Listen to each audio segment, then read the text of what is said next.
So we're here with another episode of A Woman Full of Soul, and we have Alex with Pace Coaching, but also Alex Pursglove Coaching, right? Are you moving into Yep, that? yep. In that transition. Yeah. So this is our episode 2 of having Alex on, and we're going to finish some of the questions that we weren't able to ask her last time because we were discussing so many different beautiful topics in relation to coaching. So I guess where we left off is who inspires you today to do what you do every day? Um, how are you inspired every single day? Yeah, that's a really great question. So I think of inspiration in sort of a 360 view. So I have mentors that I work with that I find inspiring. Specifically, I have 3 mentors that are really really impactful for me, that I have a deep relationship with, and that have had the greatest impact, I would say, on my growth over the last few years. And so that's Sloan from Warriors of the Heart, David Nagel from Life Is Now, and Marla Mattinson and Julian Kolker of the Intimacy Experts. I group them together as one. So I have those 3. What's the last one again? Can you say it one more time? Sure. Marla Mattinson and Julian Kolker of the Intimacy Experts. Okay. And so the 3 of them have had the greatest impact on me, and I'm working with all of them right now. And so having those mentors, having those guides in my life consistently is very motivating and inspiring to me. I'm keeping their trainings, their teachings. I listen to, throughout the week. I keep it in my mind to really keep myself always focused in a successful way of thinking and kind of keeping myself grounded. And then I also would say that I have inspiration from my clients. I mean, seeing what my clients are doing, being in touch with them, knowing what they're working towards, and hearing their wins, their successes keeps me inspired. And then really too, my family, seeing my daughter every day. And we named her Stella, which means a star, a shining star. And she's a shining star in our lives. I believe she can be whatever kind of shining star she wants to be in her own life. And so, to be honest, her name is an inspiration for me, and just seeing her every day. And my husband, we both have big dreams that we're working towards, that we support one another in. And so every day, we focus on our gratitude, focus on our vision, and talk about, either what we're grateful for right now or where we're going, or just about every day. And that is a huge inspiration for me. Building an unconventional, meaningful, passionate life with them is my top driver. Yeah, that is beautiful and such a blessing, especially when your partner is on board with you and really supportive of you, and you can have those conversations and share at that intimate level. It's really important. And it works really well, not just to support you in your business and in your, in the coaching that you do, but also to connect you more deeply to each other in your personal life. So it's a really beautiful example. So thank you for sharing that with us and with everyone who will be seeing this. What are some challenges you are facing right now, and how are you working to overcome them? Yeah, I do think this year, or when I say this year, I always think of years in terms of I'm going from when my daughter was born.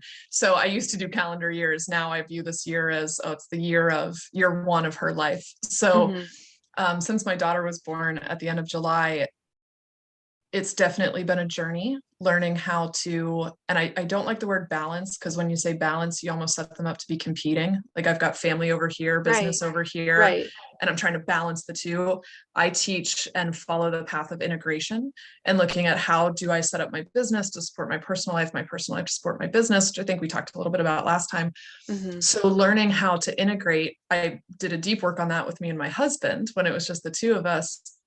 Now that we have a daughter, it's been a lot to learn. How do you have your personal life support your business when you're a mother, and how your business can support your role as a mom. So I would say it's a challenge I'm definitely still working through, because I used to have evenings and weekends to catch up on things if I felt like it, or to see friends, to do my personal things. And now I fit a lot of my personal sort of fulfillment, personal self-care into my work week now. I go to jujitsu now at noon sometimes, because my husband and I used to go together in the evenings all the time. Well, now I don't want to be away from my daughter all day and all evening. So now I'm fitting in jujitsu at noon, but now doing jujitsu at noon takes away work time. Mhm.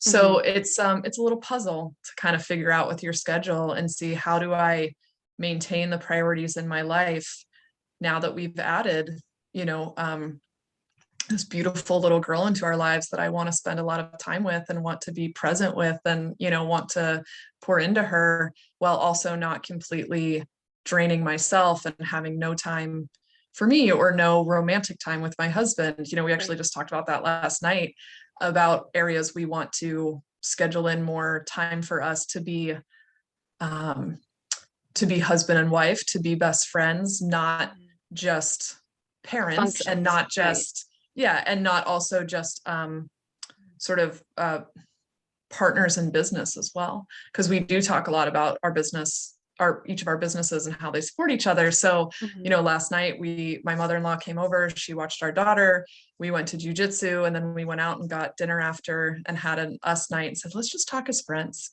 Let's talk about jujitsu and let's talk about Mhm. music and movies and just things to catch up and not business or not mom and dadding talk. Right. And it was wonderful. And so that's something, like I said, we're just continuously working through the challenge of how do you kind of fit it all in and design it in a way that supports everybody's needs. Before you had your child, were you still doing date nights with each other after you were married? And are you Mhm. still doing that now? It sounds like last night was a date night, but have you had those before last night also, or no? Yeah, Since your yeah. child has So been born. Okay. yeah, that was something that was important to us early on. We we feel strongly about maintaining our intimate relationship. And when I say Hmm. intimate, I don't just mean physically, intimate, Right. emotional, and relationship as, again, husband and wife, as well as mom and dad. And so I would say we waited a few months after she was born before we didn't have a date night till she was probably 4 months old. Okay. But once she was once I wasn't nursing quite as much and she was sleeping a little bit longer periods at night, I think it was right around Thanksgiving. She stayed at her grandparents' house and we had our first date night out. And Hmm. um, we've done a couple of those, I think 3 or 4 since she was born, where she goes and stays at her grandparents for a night and we have a date night out. Or sometimes we'll even get a hotel nearby so we can escape the house and the dishes and the laundry and just go Hmm. and have dinner and just be away, even though we're home or we're local, Right. but Yeah. getting And part away of that is together. like disconnecting from the everyday tasks, but then also um, that extra pressure and responsibility because as soon as you walk in your house, you're like, oh, I have to get this done and do this and do this and do Mhm. this. But if you schedule yourself away, you're not going to do that. You're going to spend more time with Right. each other Right, and exactly. We wanted refoster to be that. really focused with each other.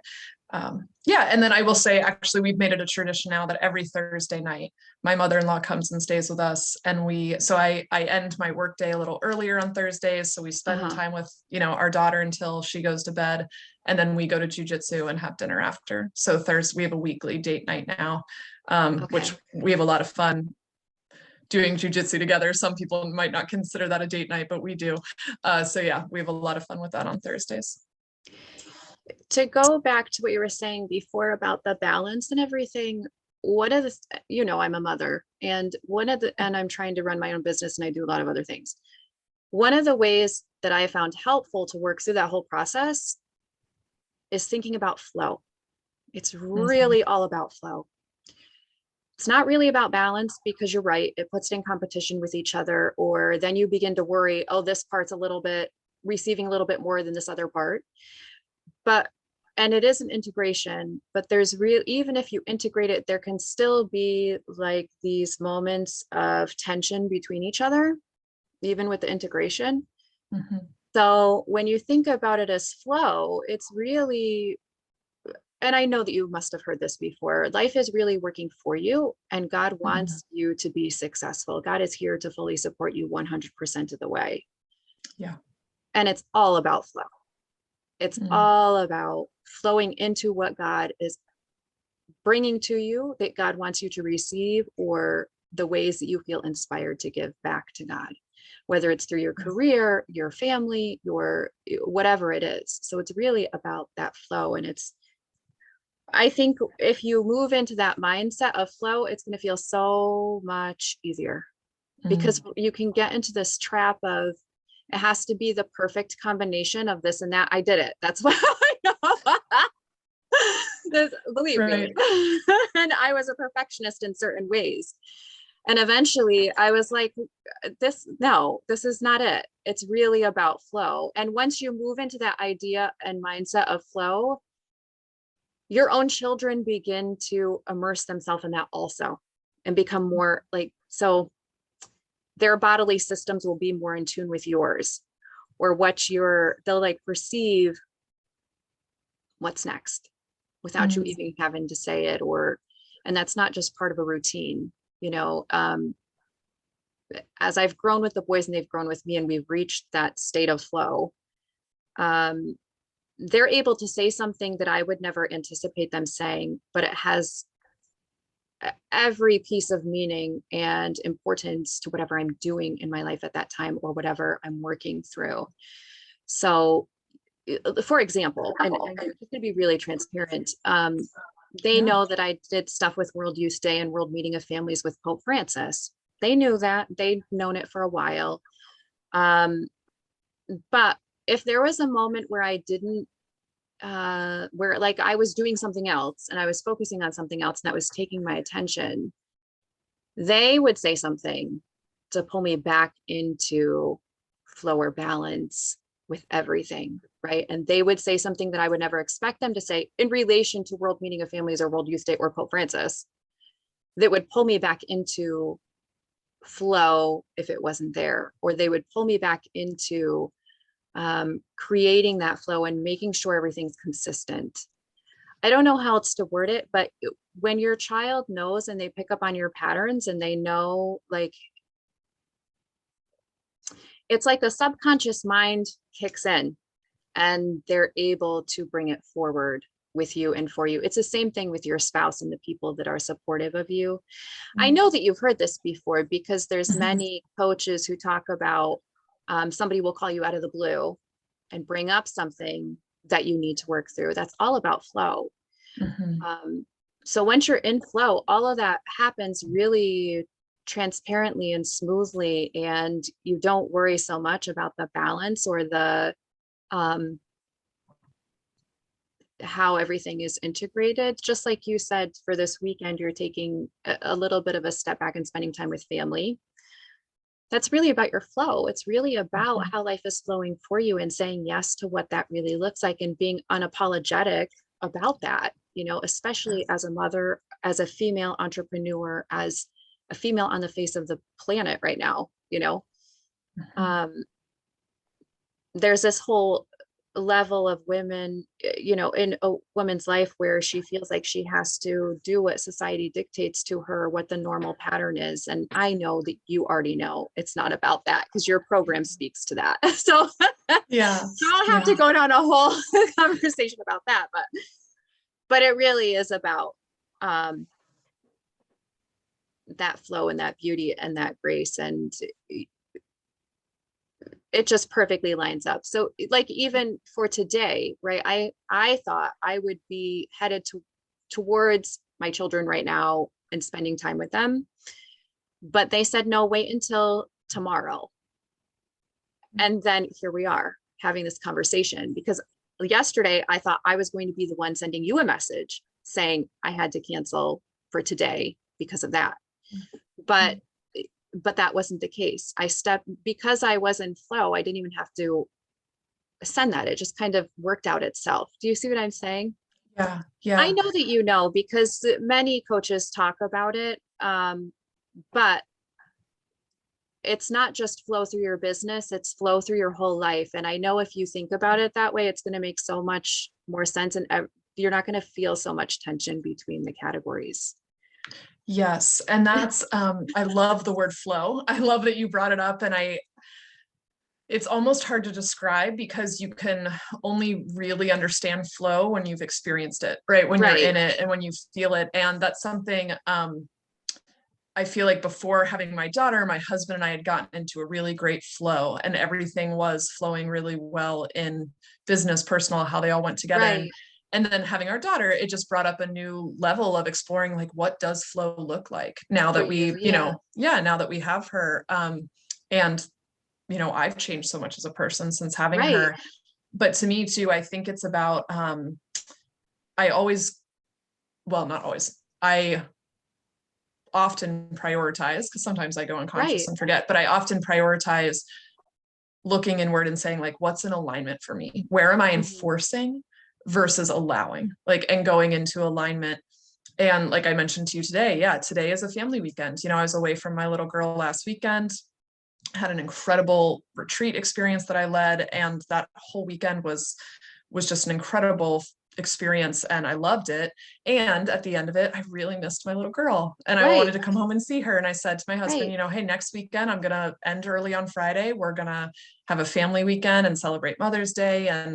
Um, and that's what really felt in alignment, even though there's definitely more things I could get done in my business today. Right. Nope, Right. it ends, at this time. And I trust that things will get done. It's when you go into forcing of, like, I Mhm. have to do these things, or I have to do what other people expect, or I have to show up in this way, or I have to, um, follow some kind of unwritten rule, is when you get out of the flow. So I Yeah. think flow is all about looking at, like, what's really in alignment with me, and also letting go of the shoulds. Yeah.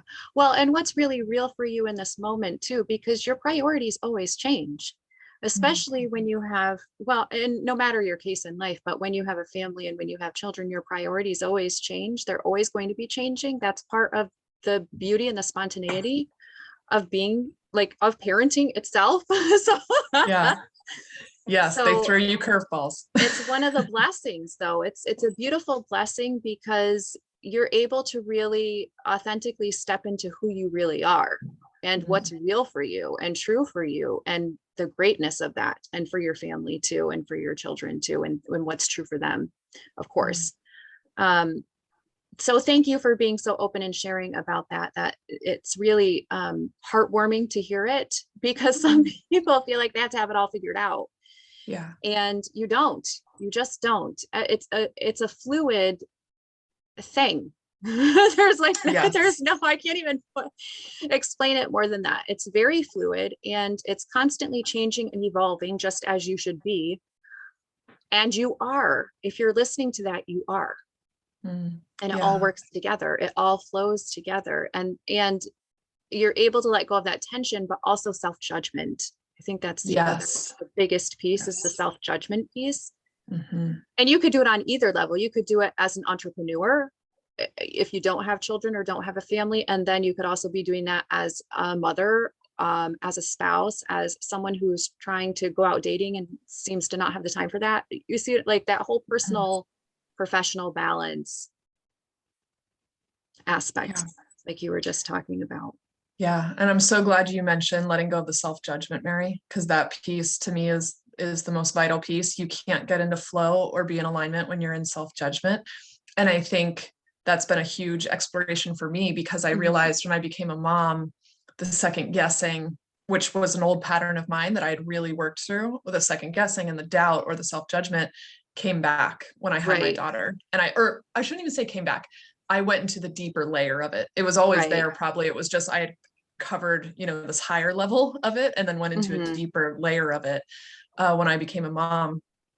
And so I think what you said about embracing the fact that it doesn't have to be perfect. It can be messy. You don't have to have it all figured out. And so that's why it's an ongoing exploration for us. And Yeah, especially when you have kids, especially, they're changing so quickly. You think you have everything figured out, and then something else changes and they start, now they're crawling. And then you think you have that figured out. Now they're walking or talking. And so it's about embracing the journey and knowing you don't right, have to have it all figured out. It's about right. just doing your best, um, and giving yourself a lot of grace as you go. Yeah. Yeah, there, yes. There's a lot of books that I've read. I want to say at least 2 to 5 on the art of imperfection. We are not perfect. Mhm. We are human beings. Okay. The Mhm. only perfect thing is the universe or God or whatever you want to label that as. Embrace it.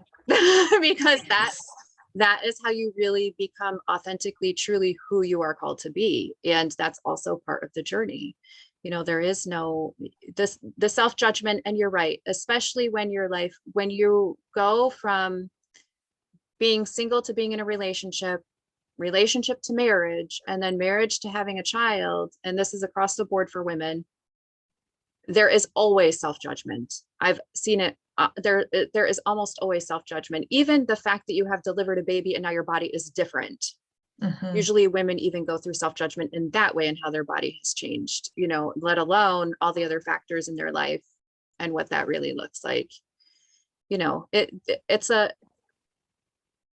letting go of self-judgment is really important. Yes.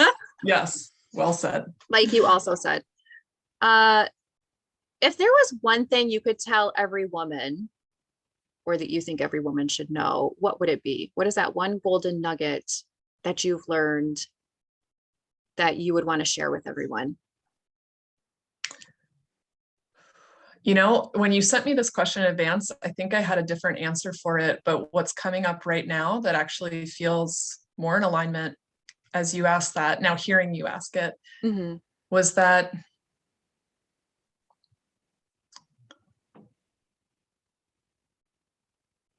everything that you are desiring more of, or desiring to have in your life, desiring to experience more, all comes through the pathway of deepening self-love. As we just talked about, letting go of self-judgment. From my experience, from what I see in clients, that there, yes, are things to do. There's tools you can learn or systems to implement, you know, to create more of what you want. But at the end of the day, to really unlock the doors to your higher potential, or to unlock the doors to your deeper desires, to unlock the doors to experiencing more fulfillment and joy and peace in your life, all comes through the pathway of deepening self-love. Can you explain that a little bit? So I'm going to ask you to explain this for two reasons. One is because there are a lot of people in the Christian tradition and other traditions who think you have to deny yourself and not love yourself and love everybody else, which we know that's a lie. But I need you to debunk that a little bit, and then also talk about a little bit more about self-love and and how that is actually related to shifting everything and having your desires fulfilled. Yeah, absolutely. So I'll share from my personal experience here to illustrate more of what I mean by this, because I did believe what I do believe is a lie now for a long time, that yes, the pathway to sort of being a good woman, to having a fulfilling life, to being great of service to people was self-sacrifice, pushing yourself down, prioritizing everybody else over you. And that way of thinking, it led me to being in a really toxic, abusive relationship for 2 years. It led me to staying in jobs that I just wasn't experiencing any kind of purpose or making an impact. And it led me to creating resentment in relationships, and even resentment in my marriage early on, which my husband and I do talk about publicly, because I did have this mindset of, oh, a good person, you know, just prioritizes Everyone other else. people. Yeah, prioritizes everyone else. All the time. Yeah, not just prioritizes them all the time. All the time, right? Always thinking what everyone else needs. And so I also thought that that's what a good woman of faith would do too, that we're, like you said, there's this belief sometimes in Christian circles that it's egotistical to love yourself. And what I came to see was that in those experiences where I was prioritizing other people, pushing myself down, I was going into resentment. And then I was fighting myself for the resentment, then feeling bad about the fact, right, that I had resentment because this is how I'm supposed to be. So now I'm really believing there's just something wrong with me or bad about me because I'm in this resentment, which when you look back now and see, yeah, I was in resentment because I was feeling completely unseen, completely unheard, and devalued, and feeling and unfulfilled too. And like, unfulfilled, and right. That's not what God is at all. Like, right. Jesus fulfilled his mission. He felt very fulfilled. You know, you can't say Jesus didn't feel fulfilled. He did. Right. Well, Well, yeah, I guess maybe I won't go off into that whole topic, but yes, I agree with you. I just thought, oh, I could open the doors to another 3-hour conversation. I know. But I agree with you completely. And I believe we're also meant to experience our potential. I believe we were designed to be beings who grow, right? We grow Right. throughout our entire lives. And so you can only experience potential through growth. And so I believe we all have purpose inside of us. We all have passion and desires and areas we can make an impact. And Mhm. you can't actually serve people powerfully when you're in resentment. When you're in self-sacrifice, I ask women this all the time. You probably heard me ask this in my master classes before. Like, how do you feel when you're in that state of Mhm. believing, in the lack of what's available to you, believing in that what you want doesn't matter, who you are doesn't matter, when you feel unseen? And women share with me, they feel drained, they feel discouraged, they feel like a failure, they feel depleted. Well, can you really be in powerful service to other people when you feel that way? No, of course you can't. Right. And that's how I felt and what I experienced. And even in my marriage early on, my husband didn't even realize, because I was in so much people pleasing with him, that I was pushing down going all in for being a full-time business owner, because I thought, well, I need to support him. I need to be a good wife. He's transitioning, getting out of the army, and I'm the one that has our healthcare. So I need to keep, my job. And then here I was feeling resentment that I had to do that for him. Mhm. And so resentment puts up layers.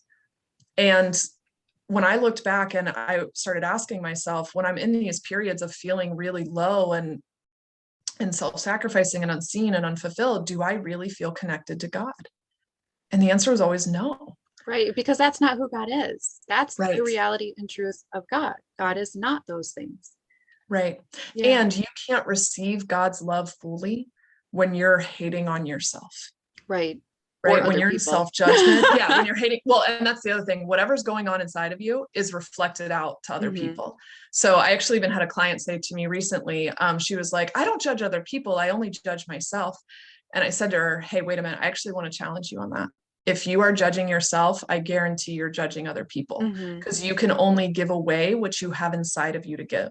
So if you live by judgment as a way of being for yourself, it's showing up with other people. And what we uncovered was, oh, she wasn't speaking her judgment to other But people, it was there. but it was there. It was And it going was on inside probably of her. coming out in the tone of her voice. And some point it's going to come out. It leaks out. It Right. does. It leaks out. Exactly. People can feel that. And Mhm. so, and it was great. She was very open to looking at it. And we said, okay, this is just, don't judge yourself for your judgment. Let's see where you can grow now in this. So if you have hate inside of you or self-hate, you cannot fully love other people, because that's, if what all you have for yourself is self-hate, you can't be in loving service to others, and you can't receive God's love, and you can't give away love. You can only give what you have inside of you to give. So Mhm. as you ask that question, how does self-love open the doors to what you want? God also said, love your neighbor as yourself. That's right. Right? You can only love your neighbor when you love yourself, and you can only be in greatest service and be fully connected to God when you're also loving yourself. So from my experience, when I went inward and started really exploring my own inner world experience and prioritizing that and going in and loving myself included letting my real self be seen and Mhm. heard. And I started with my husband. That was the first relationship I looked at. I started allowing myself to be seen and heard by him, saying, hey, this is what I want. I'm not going to make you responsible anymore for me not going after my dreams, because that's not fair to our marriage. That's Mhm. unkind, because I'm building up resentment against you and you don't even know it. And I also made space for my husband to be seen. So as I started loving myself and allowing myself to have a voice, I also realized there were places I could let him have more of a voice and be vocal about what he wanted. And as we did that, as we started being more seen with each other, we stripped away the layers. Mhm. And as I started loving myself more, I started stripping away the layers between me and God. And I was able to tap in more fully to God's guidance for me, how he was leading me.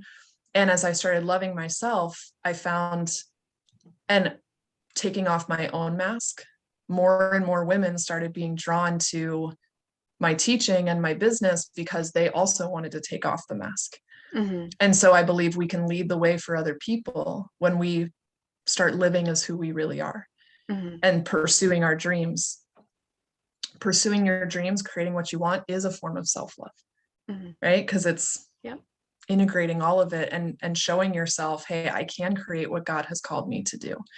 So when you start loving yourself, that also includes trusting yourself. It includes hearing your highest voice and what you actually really want. It includes allowing yourself to be more seen, and shifting that way of being unlocks the doors to what you're really seeking, what you're really desiring to create in your life.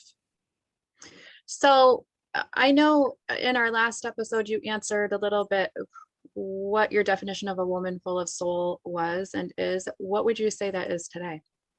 Mm. Yeah, I think that's very similar to what I shared last time. I don't know Hmm. if that's changed much.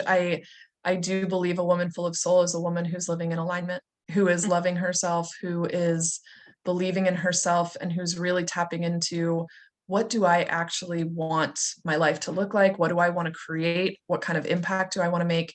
And a woman who can remove her fear and Hmm. hear what her soul is really desiring, and where her soul wants to go. And so she follows her inspiration instead of following her fear or letting her fear limit her. Hmm. Yeah, because ultimately that inspiration, if you're really discerning it and you're praying about it, then that inspiration comes from God. If it's Mhm. ethical, it comes from God. I always add in the ethical part because there are some things that you're just like, I don't know about that," you know. Yeah, But yeah, overall, yeah, if you're really praying about it and discerning it, God's going to lead you. But God and universe ask you to say yes to that too. It's a yes. co-creation. Um, I agree. I agree with everything that you just said. So, thank you. Even if I didn't, I would still think it's a beautiful definition. Well, thanks, No, Mary. but I do. I Yeah. agree with all of it. And when you can step into your highest truth and say yes to what you're truly passionate about, and that passion that God has given you and put in you. I mean, God is the one who created your life, right? Right. Universe created you. So yeah, if you can say yes to that, I would agree. You're a woman full of soul. Yeah. Is Yeah. there anything else you want to add? Well, I guess my final encouragement, yeah, as we talk about the woman full of soul, I don't think we're meant to live life boxed in and in a Right. safety net, right? I think we're meant to live life, just as I talked about pursuing our potential, we're meant to find out what we're really capable of. Because I think when we allow ourselves to explore what we're really capable of, is when we also get to experience the full power of God. Because when you start removing those human safety nets and really step into unknown and say, like, I'm going to go all in for creating what I want, while also what I want includes not just my business or professional endeavors, it includes my family and my life Mhm. experiences. And when I go all in for that, God meets you there, Mhm. right? God meets you there, and he allows you to really experience the full power of his presence in your life when Mhm. you're willing to be guided by your inspiration. Well, yeah, and God opens the doors too for Right. you to really live out what your true purpose is here, and that purpose that God has given you and reveals to you every day. Yeah. We don't always know it right when we're born, but we do figure it out on the journey. Yes. Yes. It's a path. if Yeah. if we're It's a path. if we're really listening and we're really in tune and paying attention. Yeah. Yeah. Yeah. Well, thank you so much for being so open and sharing. And always, every time I am part of your programming or anything like that, you are a true inspiration to not just the women who tune into you, but really to families and to entrepreneurs across the globe. Your whole Mhm. life and the way you live by example speaks volumes. And I tried to touch on that a little bit in our first episode because you're one of the few female entrepreneurs that I know that really gives herself to her family also, Mhm. and promotes a whole and holistic way of being. in the world and really being your true authentic self. So thank you so much for that and for your witness and your testimony and all that you do. Do you want to Thank share you, Mary. quickly? Yeah, do you want to share quickly your social media, any social media information and website? And of course, we will share them also. Yeah, absolutely. I would love to connect to anyone listening who resonated with this. You can find me on Instagram at Alex Pursglove. That's Pursglove, no E in the middle, Pursglove. And you can find me on Facebook as well. Alex Pursglove is our business page. You can find our Facebook group is Unapologetic Entrepreneurs. And you can find me online website, either alexpursglove.com or pacesuccesscoaching.com. Either one will get you to my website as we're in that transition. And and then you can find me personally on Facebook as well. Alex Awesome. Pursglove. Awesome. Well, thank you for taking the time to speak with us today and to share about your journey. And I hope you have a fabulous Mother's Day weekend. Thank you so much for having me, Mary. I really enjoyed our conversation and I really value your feedback too. Thank Oh, you. awesome. Thank you. Sending you much love and prayers. Ciao Thank and you. arrivederci.